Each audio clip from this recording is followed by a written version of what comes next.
Oke, lupa. Kendala yang terjadi tadi, maka diputuskan untuk pelaksanaan UTS dan UAS nanti akan tes seperti tadi juga, maka akan dilakukan secara offline. Minggu depan pembelajaran dilakukan secara offline karena merujuk pada kelas Anda di 2 SKS dengan Mr. Benny dan Mr. Danu. Katanya akan dilakukan pembelajaran secara offline. Pun jika Anda diberikan pembelajaran secara online, belum tentu Anda bisa memahaminya dengan baik. Karena akan beda interaksi pembelajaran di kelas dengan online, gitu ya. Kehadiran Anda dihitung, jangan sampai Anda tidak berangkat belajar bahasa Inggris, ini mata kuliah 0 SKS, nanti kalau hasilnya jelek, Anda malah terkendala tidak mendapatkan sertifikat. Sertifikat digunakan, sertifikat pembelajaran di 0 SKS mata kuliah TOEFL, itu diberikan karena Anda sudah lulus di semester 5. Tujuan sertifikat apa? Nanti untuk melulus yudisium setahu saya. Jadi nanti sebelum Anda lulus, nanti teknisnya sertifikat dari semester 5 mana. Kalau dulu kan ada nilai di siakatnya. Sekarang nilai di siakat hanya untuk yang 2 SKS saja. Makanya di semester 5 ini Anda padat, ada yang 0 SKS, ada yang 2 SKS. Begitu. Kalau Anda tidak bisa dapat sertifikat, bagaimana gitu? Berarti Anda akan mengulang ujian lagi ya untuk dapat sertifikat, dapat 1 kali kesempatan. Ini saya lihat ya di layar saya itu banyak anak yang tidak bergerak, asumsi saya sinyalnya jelek di sana. Jadi hanya diam saja. Nah, jika Anda tidak bisa mendapatkan sertifikatnya, Anda akan dikasih ujian kesempatan 1 kali lagi agar lulus ya. Nah, apa yang terjadi jika sudah dikasih kesempatan tapi masih gagal? Berarti Anda akan mengulang semester 5 berikutnya. Atau dengan kata lain Anda akan nambah 1 tahun. Karena tidak mungkin Anda mengulang semester 5 di semester 6. Jadi Anda akan mengulang semester 5 di semester ganjil berikutnya. Begitu ya. Ada yang baru masuk lagi nih. Jadi sebaiknya karena ini pembelajarannya pemadatan dan digabung antara online dan offline, Anda harus maksimalkan agar mata kuliah bahasa Inggris di 0 SKS yang TOEFL ini hasilnya jangan sampai gagal begitu. Gagal itu dalam artian misalnya nilai Anda D. Kalau C itu masih batas rendahnya gitu ya. Baiklah, saya akan lanjut mengajarkan materi hari ini tentang structure. Bentar, saya share dulu materi yang udah saya kompilasi. Oke. Bentar, nggak kelihatan. Nanti Anda akan mendapatkan buku, Anda bisa ngambil bukunya di fotokopian, terus Anda catat nama Anda setelah Anda ambil, jadi satu anak tidak akan ada yang double. Gitu ya. Sekarang saya akan mulai pembelajaran hari ini yaitu tentang structure, yaitu sentence with one clause. Saya akan kasih nanti nih materinya ke Anda. Jadi setelah saya ajarkan materinya nanti ada 10 exercise dan masing-masing anak harus bisa menjawabnya. Baik, dengarkan penjelasan saya. Some sentences in English, beberapa kalimat dalam bahasa Inggris, itu hanya punya just one verb, one subject, and one verb. It is very important for you, sangat penting bagi Anda untuk menemukan yang mana subjek dan yang mana verb dalam sebuah kalimat. In some sentences, dalam beberapa kalimat, it is easy to find the subject and verb. Sangat mudah untuk menemukan dalam kalimat tertentu yang mana subjek dan yang mana verb. However, bagaimanapun, certain structures tertentu seperti object of preposition, appositive, dan participle tidak diartikan karena memang itu nama termsnya atau nama istilahnya. Diulangi, istilah seperti object of preposition, appositive, and participle can cause confusion, bisa membuatkan kebingungan in locating the subject and verb, dalam memposisikan yang mana subjek dan yang mana verb. Karena each of these structures, dari masing-masing structure ketiga tadi yang saya sebutkan, bentuknya itu bisa mirip seperti subjek dan bisa mirip juga sebagai objek. Jadi dia mengecoh Anda gitu. Dengarkan baik-baik ya penjelasan saya. The object of the preposition can be mistaken for a subject. Nah, untuk terms atau istilah yang disebut dengan object of preposition, kadang fungsinya sering salah dan dianggap sebagai subjek. Therefore, oleh karena itu, you should be able to do the following sentence with one subject and one verb. Nah, poinnya dalam satu kalimat hanya boleh ada satu subjek dan satu verb. Nggak boleh ada dua subjek, tidak boleh ada dua verb. Hanya ada satu-satu masing-masing. Be sure the sentence has a subject and a verb. Pastikan subjek tersebut kalimat tersebut punya subjek dan verb. Be careful of object or preposition. Hati-hati terhadap objek preposition dan apositif, juga apositif katanya. When you are looking for the subject.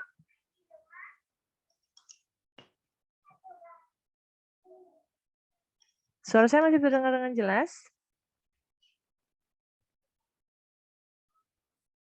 Jelas nih, tadi agak nyendat sih. Iya, agak nyendat karena ini internet saya kok tidak stabil tiba-tiba. Sebentar, saya cek ininya. Wait.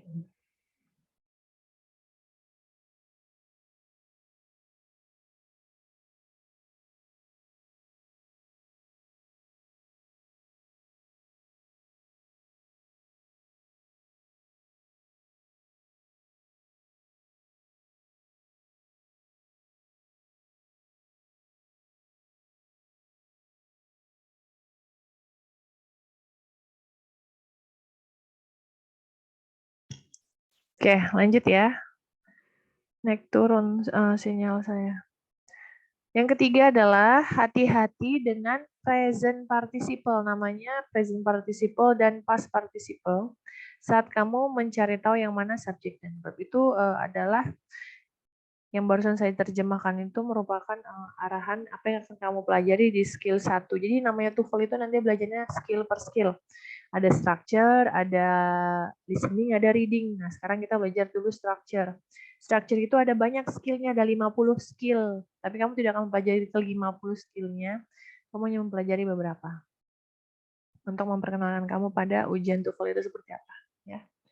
Yang pertama, kita lihat. Skill 1, be sure the sentence has a subject. Pastikan kalau kalimat tersebut punya subjek dan verb. Nah, sekarang dengarkan penjelasannya. You know, kamu tahu kalau dalam kalimat bahasa Inggris harus ada subjek dan verb. The most common types of problem, masalah yang sering muncul yang akan kamu hadapi di dalam soal structure pada tes TOEFL have to do biasanya sering muncul dengan sebuah subjek dan verb. Subjek adalah subjek, contohnya itu orang itu subjek kata benda dan diartikan dengan verbs. Subjek orang dan verb adalah kata benda artinya. Perhaps kadang sentence itu missing. Ada sentence-nya tersebut kehilangan sebuah subjek atau kehilangan sebuah verb atau malah kehilangan keduanya. Or perhaps the sentence atau bisa saja kalimat tersebut mempunyai extra subject dan extra verb. Sementara kita tahu dalam satu kalimat bahasa Inggris tidak ada boleh lebih dari satu subjek ataupun lebih dari satu verb. Ataupun kelebihan antara dua-duanya itu tidak boleh. Jadi hanya ada boleh salah satu daripada masing-masing subjek dan verb. Sekarang kita lihat contohnya. Bla bla bla was back up 4 miles on the freeway. Kita udah tahu ini in the example. Contoh ini you should notice, kamu harus memperhatikan secara cepat kalau ada verb. Apa verbnya di situ? Verbnya adalah was. But there is no subject. Tapi tidak ada sebuah subject. Example C. Tidak ada sebuah subjek. Jawaban C. Kita lihat C itu jawabannya adalah traffic. Is the best answer adalah jawaban terbaik because it is a singular subject. Jadi C itu adalah traffic. Karena dia singular subject dan agrees with the singular verb was. Ya. Kalau kita perhatikan yang namanya subjek itu biasanya dipahami dengan kata benda. Kata benda betul, noun. Sementara kalau kita pahamin yesterday itu bukan kata benda, melainkan keterangan waktu. Sama dengan in the morning, gitu ya. Sekarang kita lihat lagi penjelasannya. Jawaban A, yesterday, dan jawaban B, in the morning, are not subject. Mereka bukan subjek. Dan mereka tidak benar. Although, walaupun si jawaban D kan juga merupakan kata benda, karena cars ya, could be a subject, it is not correct, tidak benar. Karena cars itu plural. Plural itu jamak. And it does not agree with the singular verb was. Nah, ini yang harus kamu pahami. Jadi dalam bahasa Inggris saya nggak bisa coret-coret di sini. Dalam bahasa Inggris itu subjek itu kadang ada singular, ada plural. Singular berarti subjeknya satu, plural berarti subjeknya banyak, lebih dari satu. Contoh subjek yang satu itu ayu sama ayu, it itu satu. Tapi kalau ngomongin he itu juga satu. She juga satu. Bagaimana yang jamak? Yang jamak itu yang lebih dari satu. Contoh bahasa Inggrisnya they.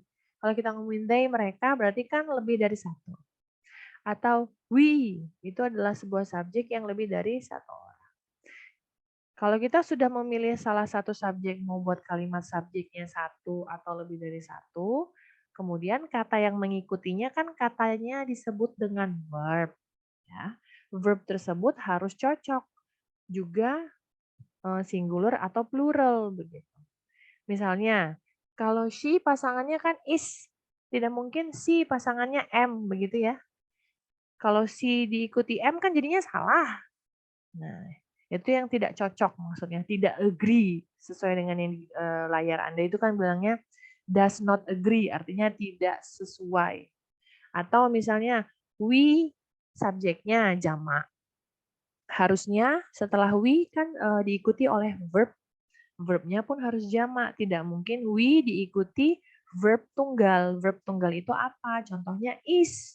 Nggak mungkin we is. Harusnya we diikuti oleh are. Nah, si are tadi masuk kategori verb yang jamak. Nah, di layar Anda, was adalah kata verb atau to be verb yang tunggal dalam bentuk lampau, ya. Kalau is MR kan menjelaskan sekarang. Kalau was were itu menjelaskan yang sudah lampau. Nah, untuk was dia tunggal, untuk were dia jamak. Karena di sini si was dia merupakan verb dalam bentuk lampau yang tunggal, makanya subjeknya juga harus tunggal. Di A, B, C, D yang merupakan subjek tunggal hanyalah traffic. Karena jawaban D itu cars, itu ada S-nya. Jadi udah pasti jawabannya jamak. Tidak mungkin dia dipilih menjadi sebuah jawaban tidak sesuai dengan kata kerja yang mengikutinya yaitu was. Kecuali kata kerja yang mengikutinya itu adalah were, bisa kita pilih si cars jawabannya. Kita pemahamannya ya. Jadi kamu harus menentukan mana subjek, mana verb. Kemudian sesuaikan apakah subjek verbnya tunggal apa jamak. Contoh kedua, kita lihat di sini engineers. Ya. Engineers di sini subjek. Dan dia merupakan jamak apa tunggal ini? Coba suaranya, saya mau dengar. Kira-kira ini subjek jamak apa tunggal kalau engineers? Jamak. Yes, jamak. Karena apa? Karena ada S. Ya, S itu bisa menjadi sebuah penanda kalau subjeknya jamak. Oleh karena itu, setelah kata engineers harus diikuti kata verb yang jamak juga. In this example, dalam contoh ini, you should notice, kamu harus notice immediately, kamu harus cepat memperhatikan kalau sentence-nya mempunyai sebuah subjek yaitu engineers. And that there is no verb, tidak ada verb. Karena jawaban B, are needed, adalah sebuah verb, merupakan jawaban yang paling benar. Sementara jawaban A, C, D bukan verb, jadi mereka salah. Ingat di skill 1 kita fokus mencari mana subjek, mana verb. Kalau di sini, example number 2, yang verb adalah are needed. Karena necessary, hopefully, sama next month bukan merupakan kata kerja. Necessary itu kata sifat, hopefully kata sifat, dan next month juga kata keterangan waktu. Jadi nggak cocok. Kenapa saya tahu? Karena masing-masing kata dalam bahasa Inggris itu punya part of speech. Part of speech itu maksudnya fungsi dari masing-masing kata. Gitu ya. Dipahamin? Nah, untuk itu kamu akan, ini ada contoh ketiga. Kita bahas dulu contoh ketiga ya. The boy blah blah blah going to the movies with a friend. Nah, kita lihat subjek sudah ada the boy. Berarti setelah the boy ada yang hilang nih gitu. Tapi setelahnya ada going loh, gitu. Jangan sampai terkecoh. Kita lihat ya. The boy ini jamak apa tunggal ini coba suaranya? Tunggal. Yes, betul. The boy adalah tunggal. Kita lihat penjelasannya. Bagaimana menyelesaikan soal ini. The sentence has a subject boy. Yes, betul. Dia ada subject boy dan part of verb going. Ada bagian kata kerja yaitu going, kata dia. Jadi si going ini udah merupakan kata kerja, tapi dia perlu ada satu bagian lagi yang hilang. To be correct, untuk menjadi benar, some form, beberapa form dari be verb itu dibutuhkan untuk membuat si verb tadi menjadi komplit. Nah, bingung nggak tuh? Jadi selain kamu memahami tadi be verb ada is, am, are, ya. Be verb ini bahasa Indonesianya adalah kata kerja, kata bantu. Jadi kata kerja itu banyak banget kategorinya. Kata kerja, kata bantu ini yaitu dia yang membantu subjek. Kalau kata kerja saja, contohnya itu yang kalau kamu membuat kalimat go, ya, ada go, when, gone. Nah, itu tidak kata kerja, kata bantu. Dia hanya kata kerja saja. Dia tidak perlu membantu siapapun, begitu. Jadi dia bisa berdiri go sendiri, atau when sendiri, atau gone sendiri. Nah, kalau kata kerja, kata bantu, dia biasanya mengikuti sebuah subjek. Makanya dia disebut dengan be verb. Setelah memahami apa itu kata kerja, kata bantu, dia pun punya beberapa kategori, gitu. Kategori sekarang yaitu is and are. Kategori kata kerja kata bantu yang sudah lampau adalah was dan were. Dan ada kategori kata kerja kata bantu yang seperti sekarang, contoh nomor 3. Ada 2 kata, bukan 1 kata aja. Nah, going merupakan sebagian kata kerja kata bantu, tapi temannya hilang nih, belum ketemu. Makanya kita perlu cari jawabannya. Jawaban A, answer A and B are incorrect. A dan B tidak benar. Karena the sentence already has a subject. A itu kan he is. B itu he. Sementara double subject nggak boleh tadi ya. The boy sama he sama-sama. Itu pengganti saja. Jadi tidak bisa. And does not need the extra subject. Tidak membutuhkan subjek yang ekstra. Sementara answer C, jawaban C, is incorrect, tidak benar. Karena relaxing itu masuk kata kerja. That is unnecessary because of going. Jadi nggak mungkin relaxing ing digabung dengan going ing. Dan sama-sama ing dan sama-sama kata kerja berarti double kata kerjanya. Salah. Makanya jawaban yang tepat adalah D, will be going. Jadi kategori kata kerja itu ada yang berikut contohnya seperti will be going. Semoga dipahamin ya. maksud dari fungsi masing-masing kata kerja dan subjek. Berikut ada contoh latihan. Saya tidak akan membahas detail by detail, tapi nanti setelah saya ajarkan 5 skill hari ini ke Anda, kerjakan latihannya sesuai dari masing-masing skill, kemudian dikerjakan di kertas selembar, dikumpulkan ke PJ, PJ kompilasi semua jawaban siswa untuk diberikan ke saya sebagai panduan saya, nilai tambahan Anda. Ya.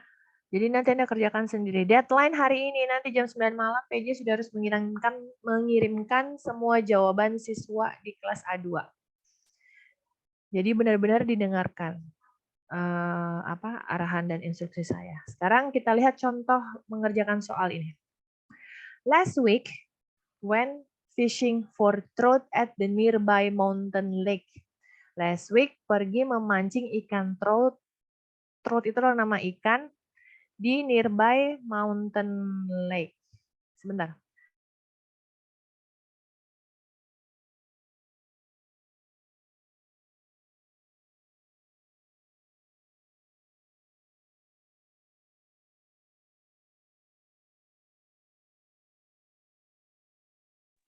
Okay. Last week when fishing for trout di nearby mountain lake. Kemudian I di sini dibilangnya incorrect, salah. Karena apa? Kita analisa. Dalam kalimat ini apa yang hilang? Kalau digaris bawahi 2 kali, katanya di sini apa penjelasannya coba? Ini exercise 1. Underline the subject 1. Jadi kalau 1 kali disebut dengan subjek, 2 kali disebut dengan verb. Sementara nomor 1 ini kan dia disebutnya incorrect. Incorrect karena ada 2 garis bawah. Berarti ada verb yang hilang subjek. Nah, di mana subjeknya? Biasanya subjek kan sebelum kata kerja, begitu ya. Karena kita sudah tahu kata kerjanya when, kalimat ini salah karena tidak ada subjek, begitu. Makanya dia incorrect. Jadi nanti kalau kamu mengerjakan, harus ada alasannya, bukan hanya sekedar ini incorrect, ini correct, tidak jelaskan. Jelaskan kenapa dia salah, jelaskan kenapa dia benar. Jelaskan kenapa dia salah, kalau dia benar tidak perlu dijelaskan. Cuma perlu ditandai saja. Seperti yang nomor 2 ini kan sudah benar. A schedule of the day's event can be obtained at the front desk. A schedule adalah sebuah subjek dan can be obtained adalah sebuah verb. Jadi dalam kalimat ini subjek sudah ada, verb sudah ada, berarti dia benar jawabannya. Gitu. Tugas kamu tinggal mengerjakan yang exercise nomor 3, 4, 5, 6, sampai 10. Ini adalah exercise pada skill 1. Ya, jangan lupa nanti buat judul. Skill 1, tadi apa? Nanti kan saya kasih ini filenya ke Anda buat bahan Anda mengerjakan. Ya, tidak usah di screenshot atau mau screenshot, monggo nggak apa-apa. Lanjut ya, saya ke skill 2. Ada 5 skill. Skill kedua adalah be careful, hati-hati dengan object of preposition. Apa itu object of preposition? Oh iya, nanti jika terpotong waktunya nanti akan saya kasih link baru ya. Karena ini pakai gratisan. Lanjut, skill 2, be careful of object of preposition. Katanya hati-hati dengan object of preposition. Object of preposition is a noun, adalah sebuah noun atau bisa juga sebuah pronoun that comes after a preposition, yang muncul setelah sebuah preposisi. Apa itu preposisi? Di sini contoh preposisi yaitu in, at, on, of, to, by, behind, on, dan so on. Si object of preposition ini fungsinya membuat sebuah prepositional phrase. Ingat terms-nya. Ingat istilah-istilahnya. Sekarang kita lihat contoh kalimat. After his exam, Tom will take a trip by boat. Tom akan mengambil perjalanan dengan by both. Udah mau habis. Lanjut saja ya. Di sentence, kalimat ini ada dua object of preposition. Yang pertama, exam adalah objek preposition dari after. Ingat, kita mengetahui object of preposition itu harus tahu dulu mana prepositionnya. Di sini kan sudah dikasih tahu ya, prepositionnya itu ada in, at, of, dan berikutnya. Nah, lihat dari kalimatnya, ada nggak si preposition itu? Kalau ada, berarti setelahnya, kata setelahnya merupakan object of preposition. Di kalimat ini si after kan masuk itu kategorinya si preposisi. After sama by merupakan di dalam kurung ya. Karena kita tahu ada after dan by, dibuatlah di dalam kurung untuk menandakan ini merupakan object preposition. Tandain dulu mana preposisinya, dan kata setelah preposisi disebut dengan object of preposition. Ada dua object of preposition di sini. Exam sama both. Kenapa? Karena exam muncul setelah after, karena both juga muncul setelah by. Gitu. Dalam kurung, ingat adalah object of preposition. Kemudian kita lanjut penjelasan. Ini ya. Nah, an object of preposition, object preposition bisa menyebabkan Anda kebingungan di dalam soal structure. Karena dia sering dianggap sebuah subjek. Dia sering dianggap sebuah subjek. Karena apa? Posisi subjek kan selalu di depan, ya. Sementara objek preposition dia bukan subjek. Dia cuma merupakan kata keterangan dalam kalimat tersebut, gitu. Kalau kita artikan contoh sebelumnya, after his exam, Tom will take a trip by boat. Setelah ujian, Tom pergi berjalan-jalan dengan kapal. Jadi subjeknya bukan setelah ujian. Setelah ujian itu hanya kata keterangan saja. Tapi subjeknya adalah si Tom, ya kan? Tapi karena posisi setelah ujian muncul di depan, dianggaplah dia sebuah subjek. Jadi jangan salah.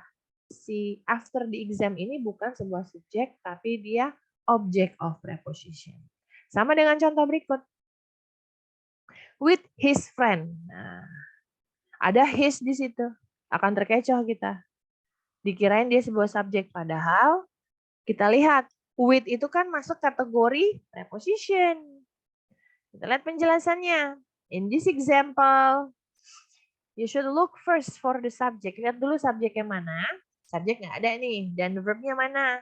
Verb ada. Verbnya yaitu found. Kamu perhatikan kalau verb found, ya, verb itu adalah found, dan juga akan notice that there is no subject. Tidak ada sebuah subjek. Do not think, jangan pernah berpikir bahwa friend adalah sebuah subjek. Because friend adalah objek dari preposition. Preposition apa? With. Karena with masuk kategori preposition. Dan setelah preposisi, kata setelahnya itu merupakan objek dari preposisi tersebut. Dan one noun, satu kata benda, cannot be both. Tidak bisa fungsinya dua. Sebagai subjek dan sebagai objek pada waktu yang bersamaan. Ya kan?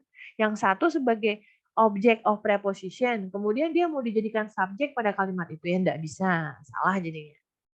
Because a subject is needed, karena subjek dibutuhkan, jadi jawaban yang tepat adalah B. Sebuah subjek di sini hanyalah he. Kalau has bukan subjek, has itu adalah verb. Later keterangan waktu. When adalah kata tanya atau WH questions. Jadi jawaban yang tepat adalah B. Oke. A preposition penjelasannya followed by a noun. Bisa diikuti oleh noun atau pronoun yang disebut dengan object of preposition. If a word, kalau ada sebuah kata merupakan object of preposition, fungsinya jangan dijadikan dia sebuah subjek. Ya. Sini pembahasannya nomor 5, exercise 2, skill 2. Nomor 1, dia benar. Karena kita udah lihat interview sebuah subjek Dan di sini ada prepositional phrase, ada. Prepositional phrase ini yang dilingkari. Jadi yang dilingkari ini di dalamnya ada preposition, ada object of preposition, ada 2, ya. Dan jika dia dilingkari menjadi sebuah prepositional phrase. Nah, tuh bingung nggak ada 3 istilah? Diulangin. Di sini kita ngebahas tentang preposition. Bahasa Indonesia preposition adalah kata depan. Kata depan tadi bermacam-macam, di atas sudah disebutkan. Di nomor 1, by adalah kategori kata depan. Bahasa Inggrisnya preposition. Kata yang muncul setelah kata depan disebut dengan object preposition. Nah, jika preposition dan object of preposition dilingkari, digabung gitu, seperti di layar Anda, dia menjadi sebuah prepositional phrase.